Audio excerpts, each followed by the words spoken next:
Beh, innanzitutto grazie a Giovanni Leoni e all'Ordine di Venezia per questo invito.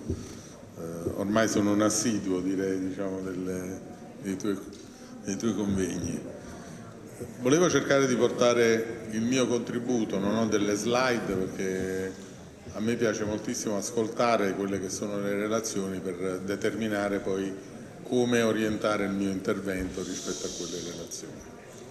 Credo che sostanzialmente dobbiamo incominciare a uscire, secondo me, anche da un non detto che riguarda in maniera particolare la medicina di famiglia. Io non so quanti sono i medici che lavorano avendo il costo della prestazione nel proprio gestionale, nella cartella clinica, quando decidono di erogare quella prestazione a un paziente.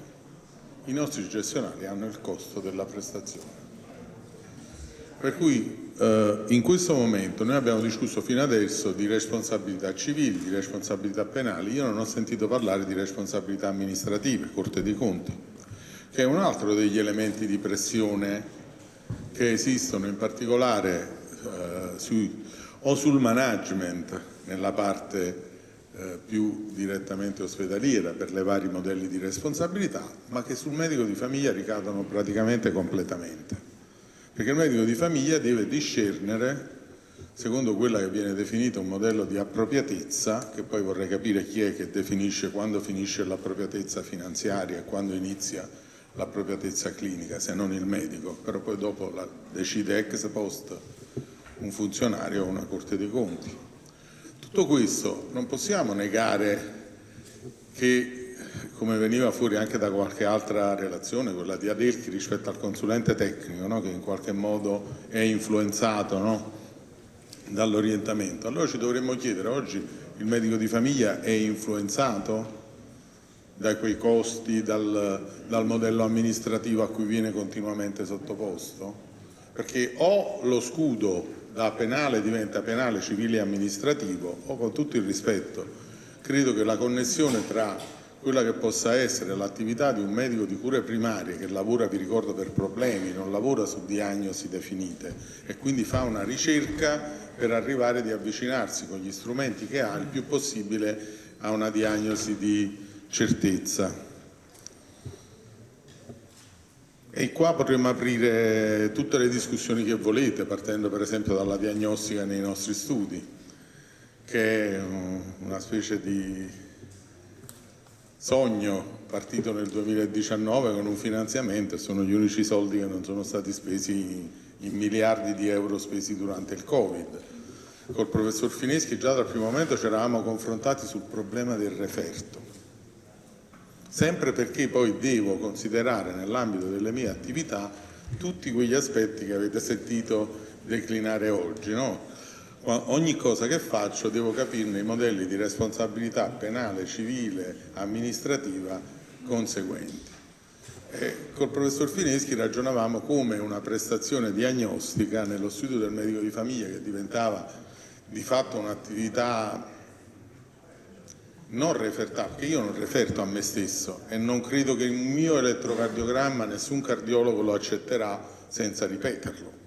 Quindi formalmente, tant'è che facevo sempre l'esempio di quando da giovane facevo il ricercatore per le ipertensioni negli adolescenti. Non so se sapete come si fa una ricerca, anzi lo sapete sicuramente, per prendere la pressione. La pressione, per essere accettato in un lavoro di ricerca, deve essere preso con un apparecchio che si chiama zero random, cioè il medico non deve sapere qual è lo zero quando misura la pressione, perché pare che addirittura noi ci aspettiamo che in quel punto troviamo la minima e in quel punto troviamo la massima. La domanda che io feci al dottor Fineschi, che simpaticamente mi rispose, fu: ma allora tutte le cartelle cliniche che noi abbiamo in ospedale, dove sono segnate le pressioni, quando un giudice le esamina sono pressioni false, perché sono falsabili rispetto a questo tipo di valutazione? È evidente che quella pressione è diventata una prassi normale, basale, non può essere considerata alla stregua di un referto. Però se io considero lo sfigmomanometro un primo elemento diagnostico che è comparsa nella nostra attività professionale, dovrei considerare anche il segnare una pressione massima e minima un referto. E allora dobbiamo farlo tutti con lo zero random? Non mi pare che sia stato mai processato qualcuno per una cartella in cui la pressione sia stata presa senza un apparecchio zero random. Questo per dire che cosa? Che il sistema della medicina generale, nella sua valutazione di autonomia e ne parlavamo poco fa, di valutazione del rischio clinico, dietro a quel rischio clinico c'è una serie di sfaccettature che poi per la maggior parte dei casi sono misconosciute nell'attività, perché noi oggi parliamo di attività riferita al paziente che rimane primaria, è fiduciaria, di prossimità e tutto il resto, ma dietro a quella espressione di risposta c'è un modello organizzativo e di problem solving, come dire, estemporaneo potremmo quasi dire, che diventa parte del nostro essere medici di quel paziente. Potrei portarvi l'esempio che fino a ieri sera, forse ho disturbato pure qualcuno della stanza a fianco perché con la mia voce a telefono ero in contatto con i colleghi di Faenza che hanno risposto prontamente all'esigenza che i loro studi si sono allagati. Voi non l'avete letto su nessun giornale che qualcuno stava pensando, scusate, ma che fine fa la medicina di famiglia quando c'è un'emergenza del genere? Nessuno. Perché ma voi credete che quei medici abbiano abbandonato i loro pazienti? Quei medici fortemente credono nel loro ruolo e nel codice deontologico a cui fanno riferimento, tant'è che si sono organizzati, sono andati loro dall'azienda, si sono coordinati con la Croce Rossa, anzi la collega ieri mi faceva fare delle risate perché quando voi vi confrontate con dei sistemi gerarchici a filiera e quindi c'erano sul territorio Croce Rossa e Protezione Civile, vi posso garantire che mettere d'accordo questi tipi di sistemi è praticamente impossibile. Ci vuole un medico di famiglia per metterli d'accordo, perché per quanto riguardava le dinamiche, l'espressione di una risposta che io ho chiamato in un'intervista dell'altro ieri di ordinaria emergenza, serve che tu mantenga l'idea della tua ordinarietà professionale. E vengo al rapporto col codice deontologico. Io non credo che un medico di famiglia, il medico di famiglia è come se avesse sulla sua scrivania due riferimenti regolamentari. Uno è il suo contratto, perché in buona sostanza il nostro è un contratto, anzi è un accordo collettivo nazionale, dal quale dipendono i nostri compiti riferiti sia nei rapporti con la struttura pubblica sia nei rapporti con il cittadino. Ma forse quelli con il cittadino dipendono molto di più dal codice deontologico che da quelle che sono le funzioni descritte all'interno del nostro stesso contratto. Ed è un po' l'elastico, no? O il tirarci della giacchetta di cui parlava poco fa Maurizio, perché quando io poi mi muovo all'interno di un contratto dove certe cose ovviamente non le vado a definire nella specificità, oggi qualcuno vuole definire le nostre attività secondo orari. Questo non vale per nessuno, io non credo che valga manco per il medico che sta in ospedale, non conosco un medico che sta in ospedale che c'è un paziente che sta male, è finito il suo orario, timbra il cartellino e se ne va. Ma qualcuno pensa che se io ho un paziente sul territorio che ha difficoltà, che so che ha quella caratteristica, fuori dall'orario non rispondo al telefono o non mi preoccupo se vedo che mi sta chiamando? Cioè credo che questo tipo di valutazione è quello che connette tutta la professione medica ai valori che ci sono nel codice deontologico. Il problema della parte amministrativa, però, permettetemi, non possiamo pensare che come dire, anni fa era risolta, anzi anni fa secondo me gli ordini avevano girato un po' la testa dall'altra parte, perché non so se qualcuno ha fatto il medico di famiglia durante le mutue, penso di sì, siete tutti più giovani di me, io non l'ho fatto sinceramente, però c'è qualcuno che praticamente può averlo fatto e per quello che è il mio ricordo c'era una categoria che oltretutto era contrattualizzata nel nostro contratto, si chiamavano i medici dei servizi, che autorizzavano le prestazioni prescritte da altri medici. Che se noi leggessimo il codice deontologico per così com'è, era da consiglio di disciplina. Cioè è possibile che un medico, allora dobbiamo cominciare a distinguere le valutazioni amministrative dalle valutazioni professionali, perché se no non ne usciamo. Fino a che io mi rapporto col codice deontologico, probabilmente sono un medico perfetto. Il mio problema è quando io, mettendo una penna sulla carta, La ricetta cosiddetta bianca con la mia intestazione, una volta si metteva, ve lo ricordate, il francobollo, il bollino che ci dava l'ordine per valorizzarlo, secondo me quella è una cosa che abbiamo perso, perché in qualche modo ha reso quel foglio di carta con minore valore. Quindi a Filippo chiedo praticamente una marca elettronica, una marca elettronica. Non te lo paga la marca elettronica, conviene a te come ordine, secondo me molto che più a noi che come medici. A noi come medici ci serve a dare forza agli ordini in questo caso, per dare valore a quella che è una nostra ricetta. Quella ricetta, nel momento in cui io ci metto la penna sopra e appartengo al Servizio Sanitario Nazionale, la trasformo in quella che era una ricetta rossa, ovvero un atto amministrativo, qualcuno l'ha definito un assegno tanti anni fa, praticamente, che era nelle mie mani. Passo da un compito professionale a un compito, associo un compito professionale a un compito amministrativo. Allora i casi sono due, o in quel caso io sono il banchiere, il bancario, anzi non vorrei essere il bancario di una banca che ha l'atto fiduciario, no, rispetto al suo direttore nel poter pagare quell'assegno e ci deve essere un rapporto di fiducia, oppure nascono tutte le dinamiche di regole che chi fa la medicina di famiglia conosce. Che, permettetemi, sono impeditive, perché anche quelle,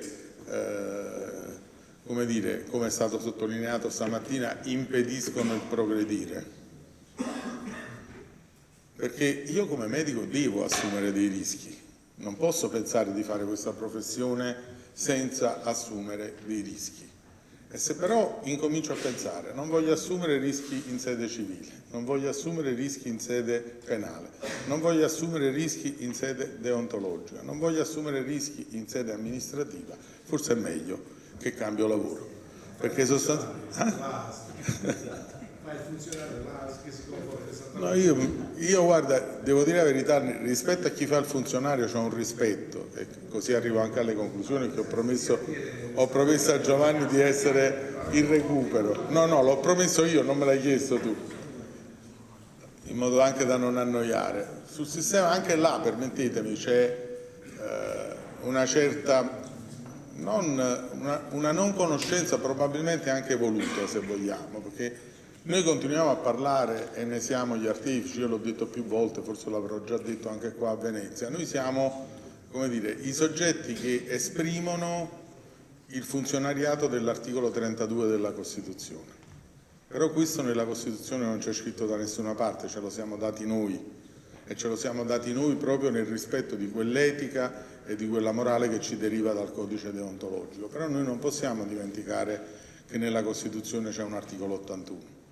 Non possiamo dimenticare che nella Costituzione l'articolo 81, e ci sono giuristi migliori di me in sala, vi possono dire, perché quando io facevo il ragionamento, l'articolo 32 viene prima dell'articolo 81, vale di più. Non è così, è parte non variabile della Costituzione rispetto alla parte variabile, vale di più, non è così.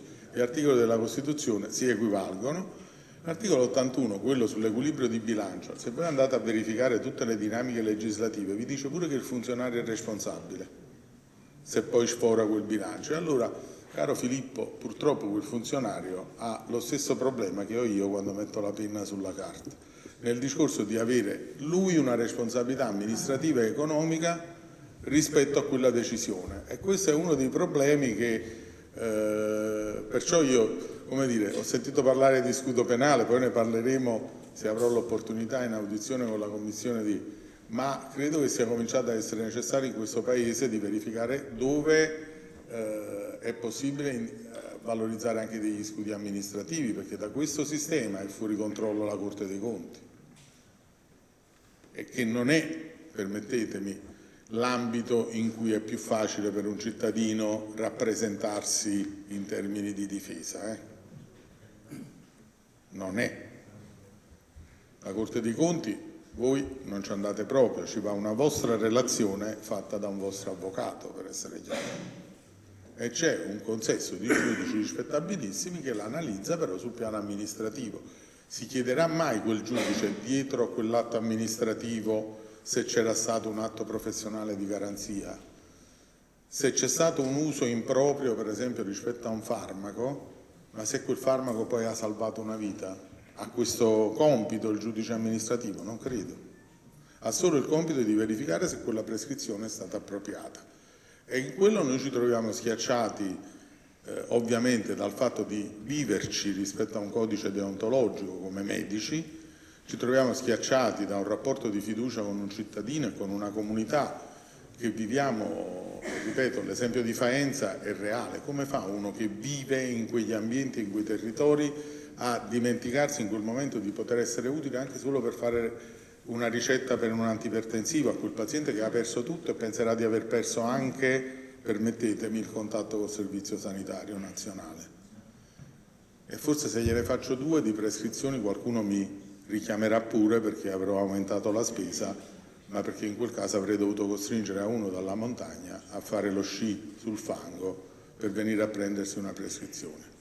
Grazie a tutti e buon pomeriggio.